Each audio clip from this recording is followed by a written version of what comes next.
Você já refletiu sobre a história de Jó, um dos personagens mais intrigantes da Bíblia? Hoje, investigamos este enigma, explorando a vida e as provações de Jó, um homem de imensa riqueza e piedade que residia na terra de Uz. Jó era mais do que um homem rico comum. Sua prosperidade foi igualada apenas por sua devoção, vivendo uma vida impregnada de retidão e reverência a Deus.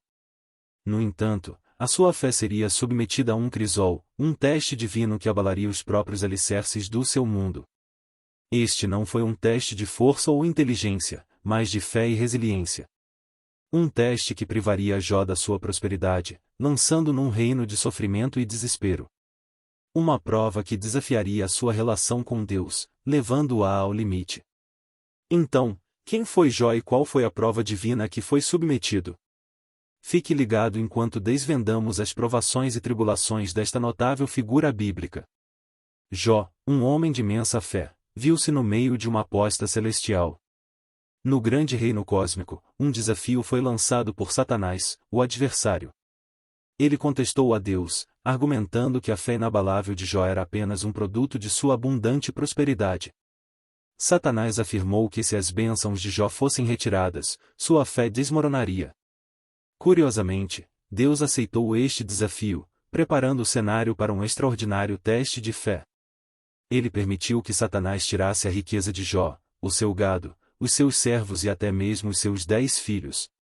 Mas diante de uma perda tão devastadora, a fé de Jó não vacilou. Ele lamentou, sim, mas não amaldiçoou a Deus. Em vez disso, ele declarou a famosa frase: "Nu saí do ventre de minha mãe e nu partirei. O Senhor deu e o Senhor tirou, que o nome do Senhor seja louvado." Satanás, porém, não ficou satisfeito. Ele propôs mais um teste, sugerindo que um homem daria tudo o que tem pela sua própria vida. Ele acreditava que se a saúde de Jó fosse comprometida, sua fé certamente seria destruída. Mais uma vez, Deus concordou com o teste, e Jó foi acometido de feridas dolorosas, desde a sola dos pés até o alto da cabeça. Sua saúde física deteriorou-se, refletindo a confusão de sua vida outrora próspera. No entanto, durante toda esta provação, Jó permaneceu firme. Ele não pecou acusando Deus de transgressão. Sua fé, embora testada, permaneceu inquebrantável. A sua resiliência e confiança inabalável em Deus foram verdadeiramente notáveis, servindo como um testemunho da sua profunda fé. Sua esposa insistiu com ele para que amaldiçoasse a Deus e morresse, mas Jó repreendeu, dizendo: "Já aceitaremos o bem de Deus e não os problemas." Em tudo isso, Jó não pecou no que disse.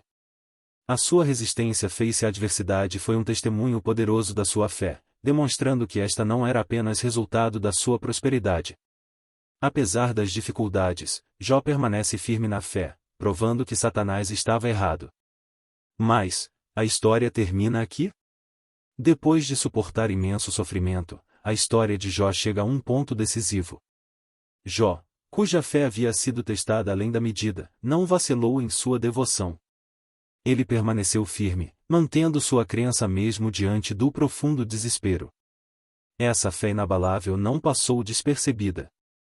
Deus, em sua misericórdia ilimitada, reconheceu a firmeza de Jó. Num ato divino de justiça e restituição, Deus restaurou a sorte de Jó. O homem outrora desolado foi abençoado com uma riqueza que superava em muito a sua riqueza anterior.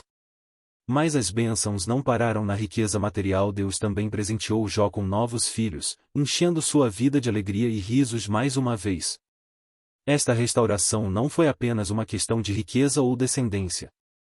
Foi uma afirmação da fé imorredoura de Jó, uma recompensa pela sua firmeza. Foi uma demonstração clara da justiça divina, um testemunho poderoso da misericórdia de Deus. A história de Jó culmina, portanto, numa redenção triunfante, um testemunho de sua fé inabalável. A história de Jó, porém, é mais do que apenas uma história de fé e redenção. É uma narrativa instigante que se aventura nas profundezas filosóficas e teológicas da existência humana. A história confronta de frente o problema do sofrimento inocente. Coloca questões com as quais a humanidade se debate há séculos: por que é que as pessoas boas sofrem? Qual é a natureza da justiça divina? A história de Jó não foge a estas questões, mas antes as abraça, usando-as como plataforma para explorar a natureza da fé. Esta não é uma fé superficial que existe apenas em tempos de prosperidade e alegria. Não, é uma fé testada e testada, uma fé que perdura mesmo diante de um sofrimento inimaginável. É uma fé que permanece firme, não por causa do que ganha, mas por causa do que significa, uma confiança inabalável no propósito divino. Na verdade, a história de Jó serve como uma exploração profunda da fé, do sofrimento e da justiça divina, continuando a ressoar em nós até hoje.